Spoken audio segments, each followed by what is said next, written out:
This is Erin Gates with Lizzie Knits and Three Birds Yarn Studio, and today I want to go over some cable knitting basics. Let me kind of do an intro of how to cable knit, and I'll go over some terminology and explain the process and show you some examples here of different sides of cable knitting. So, okay, step one, with cable knitting, how to read the directions. Let me move these out of this side. So when you are reading a pattern or going through instructions how to cable knitting, it might be kind of confusing at first, and there's usually numbers in the abbreviations is usually a combination of letters and numbers. So when I write my there's a few ways that cable knitting can be, like the terminology. For mine, I prefer the way of,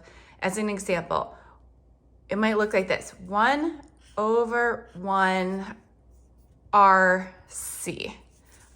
So that would mean, and that's this little swatch here, that means this slash here, 1/1 right cross. So that would be this little set here. So this combination is getting worked over 2 stitches. 1 stitch is going over 1 stitch and crossing to the right. Being a 1/1 right cross. That's how it would read if you wrote it out. So you can tell here the stitch that is on top is leaning to the right. See, the twist going to the right. So on the other side here, these are 1/1 LC to the left. So whenever you're doing a cable twist, it is going to tell you which direction you want the stitch to be leaning. Are we twisting to the left? Are we twisting to the right? So that determines which stitch is going to go in the front and which is going into the back. I'm going to show you the process in a minute. Let's just get through some terminology for a minute. Okay, so this is kind of like a small cable stitch, cable set. It's only worked over 2 stitches. I have another swatch here. This one is worked over 6 stitches. So we're doing 3/3, and this would be RC, LC. So this first little column here would be written 3/3 RC. That's this right here. And then on the other side here, leaning to the left, 3/3 LC. Okay, so if you've worked my patterns before, this is the way that I note cable knitting. And I like this method where it splits the numbers up, because basically you look at this and it's 3 stitches and 3 stitches. So this is a 6-stitch combo. Okay, this would be a 2-stitch combo. So right here, 3/3. So it's worked over 6 total. Side note, for other patterns, or it definitely is just preference on how you want to note the cable instructions. I've also seen it, here's for an example. This could also 3/3 RC could also be shown as C6B. Okay, you'll see this way in my patterns, but this is also means exactly the same thing. This would stand for cable 6 back. Okay, and in this direction, it's letting you know up front that this is worked over 6 stitches. The way I like it, splits it, because it's going 3/3, still worked over 6 stitches. Okay, so both terminologies are the same thing. It just depends on the pattern or the designer. All right, so let's work on these little twists. As you can see, cable stitches can come in varying sizes. They can twist different ways. Well, there's 2 different ways, left or right. You can make combinations. You can elongate how much you want to knit in between a cable row to get different designs. It's super fun to play with, and I love it when I'm designing. All right, moving on. I showed you 1 over 1, 3 over 3. I also have currently on my needles 2 over 2. So the one, so here's my working swatch here. These are 2 over 2. Here, I'll write this out. Again, this would be 2 over 2 RC, and then next to it over here, it's a 2 over 2 LC. Okay, because you can see these are twisting to the right, and then that's RC, and LC left cross, twisting to the left. Okay, so here we go. Just to show you, I am gonna work, I'm now on a cable row. Another thing with cable knitting, if you have never done this before, it looks a little intimidating, but one thing to know is you only actually do cable crosses every in increments. You don't cable knit on every row. Most of the rows are worked just straight knit stitches. So these past 6 rows I've done, or I think 5, 6 is my cable row. These have just been straight knitting rows, and now I'm at a cable cross. Okay, let's knit a little bit. All right, and the other thing, you've seen this before, you're gonna need a cable needle. At the end of this video, I do wanna show you how I do it without a cable needle, but for learning purposes, you need a 3rd cable needle. Cable needles come in all types of shapes and design. I'm using just an extra double pointed needle. It works exactly the same, but you could see ones, oops, move the camera, ones that have a little curve, or just depending on the brand. They're just basically like a placeholder while you're moving them, and you're gonna knit, and you kind of skip around knitting. So this needle will hold your stitches while you're knitting the other stitches. Okay, let's move this. You know what? Bear with me a sec. My swatch, let me get my little border. I made a fancy swatch today with edges and borders, and totally not necessary, but I like it. Okay, here we go. Here's those extra rows. We're at a cable cross. I am going to do a 2 over 2 RC. So that means, and basically these are my next 4 stitches.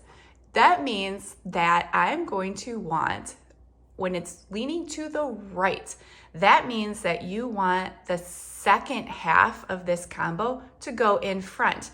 So we're going to knit that first. This is how a RC works. The second half, and they're saying it's 2, is gonna go in front. So we want to skip these stitches for a minute and knit these first in the front. So this is where the cable needle comes in handy. We're going to take, see, I'm still on the 4. We're gonna take the first 2 stitches and just hold them to the back. So it's acting as a placeholder.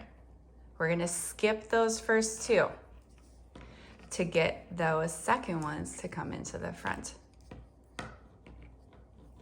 Okay, those are in the back. I wanna knit these 2 now.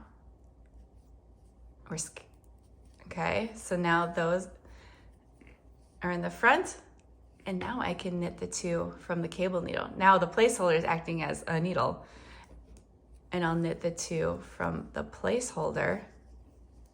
Now we're done. And ta-da!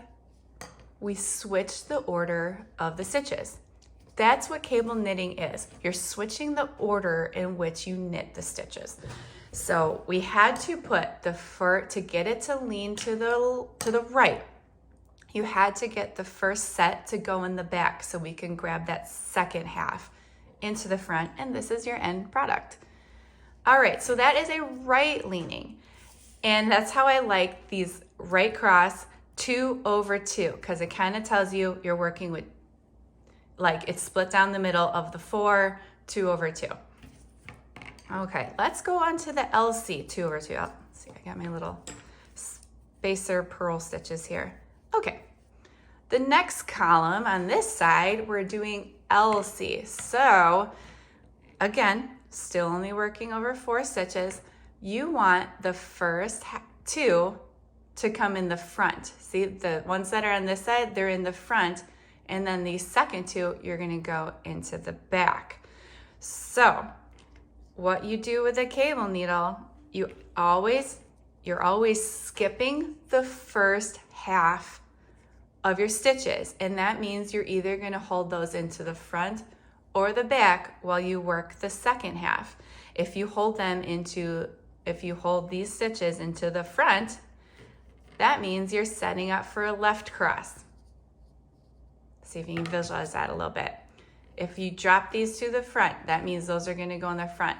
But like we did previously, we had those in the back, so when we knit these second 2, they will cross into the front, but we don't want a right cross, we want a left cross. So that means the first half of the stitches go in the front. Okay, so let's skip those for a minute. They're just hanging out. We're gonna knit the second half. Okay, those are done. Now let's knit the 2 from the cable cross, because those are going in the front. Here's my yarn. Okay. Knit those 2. Okay, cable needle is done. So now those are in the front. Easy peasy. Okay, so it might be, let's see, let me walk through it one more time. We are leaning in the correct way. These go to the right, that's the RC, and these go to the left, the LC. In 2 over 2, we're working on 4 stitches total. I had the same kind of pattern here, but that was 1 over 1, because these only are it's 1 over 1. And then if you want to get big chunky cable stitches, this was 3 over 3. So see, we had 6 stitches across. So that would be 3 over 3 RC going to the right, 3 over 3 LC going to the left. All right, and then reiterate, what you want to do is you are basically think of it as your stitch set, which would be 4 in this case, but really it's doing 2 and 2 because we're switching the order 2 and 2. So you knit with the cable needle, the first set either gets held to the front or the back, because you want to skip the first half of your cable combo, work with the second half, and then you come back to the first half. Okay, we can do this again. Let's pop one more time through. I'll use the left cross as an example. All right, we want left cross, 2 over 2. That means my first half of the stitches are going to get held to the front. Because with cable knitting, you're just switching the order. Hold these to the front. Come on. Okay, it's a little awkward sometimes. You knit the second half because we're skipping that first half. Okay, so now these are in the front, and now we can go ahead and knit those from the cable needle. Okay. For LC crosses, left cross, the first group gets dropped to the front. For the right crosses, that first group dropped to the back, so then we can bring the second group into the front so it'll cross to the right. That just takes a little memorization, to be honest. Okay, or think it through, picture it in your head, be like, okay, I want those to go to the right, so that means that second half must go in the front. So if you can kind of walk yourself through it, or just repetition with doing cable crosses, you'll kind of just learn as you go, and it'll just come to you naturally, the process, if it goes to the front or the back. Or in all patterns, most patterns, usually in the index or the glossary of terms, it'll have written instructions what the process is. Hold 2 stitches to the front, or at least my patterns, I write it out as a reference if you forget the order of the order in which you knit the stitches. Okay, I think that about covers it. And as if more cable knitting you do, there is variations too. I'm going with basic stitches here that are all just knit stitches, but you could have sometimes like 2 over 2, let's say RPC. This would be like a right purl cross. That means the stitches in the back, instead of knitting them, you would purl them. But that's getting into more like advanced variations on cable knitting, or sometimes it's not always split down the middle. Like this was 4 stitches and we do 2 and 2, but sometimes you do 2 over 1, that cross, our cross. That means 2 stitches in the front, or those would go in the back, and then I have this backwards, an R cross, so then it would go in the back, but then 2 stitches are crossing in front of 1 stitch. So it's not always just like even number of stitches split right down the middle, but the pattern and the terminology will tell you how many stitches you're working with. Okay, I really hope this cleared it up, and maybe it won't be as intimidating. Just repetition and practice with cable knitting to get familiar with the terms and the direction and how you place things. But one last tip I want to show you before I go. Let's just unravel this one real quick one more time. If you are getting pretty comfortable with cable knitting, you can sometimes skip using the cable needle. This is what I do. So I'm doing, this was a 2 over 2 LC. So I automatically know that those front 2 stitches are gonna go in the front, not the back. So I just grab the second half of stitches with my needle. I take it out and I'm crossing those first 2 stitches in the front, like manually. And then I can put these stitches back on. Look, the crosses, then I just manually place the cross before I'm ready to knit. So it's really the same concept, because cable knitting is strictly just changing the order in which you knit the stitches. You're moving things around, but in the end, then you work across the row as normal. So I like to just place my cable cross just straight up, and then it's ready to go. 4 stitches are just ready to be knit. I already did the cross, and then I like it too, because then I don't need to work with a 3rd needle. And to be honest, I'm constantly losing my cable needles. That's why I'm using a DPN, because I was making this video and I could not find my cable needles. So I improvise. You can improvise, but this is just a different way of doing the cable crosses without a cable needle, if you're familiar, and it actually goes pretty quick. So, okay, that's about it. We've got all different kinds of cable crosses, sizing, spacing. I like this big 6 stitch with the chunky cables, but so that would be 3 over 3. Here's the exact same thing, 2 over 2, and the exact same thing again, 1 over 1. Okay, so happy cable knitting. I hope this clears up any confusion or just kind of gets you to see it a little more clearly. All right, thanks so much for watching.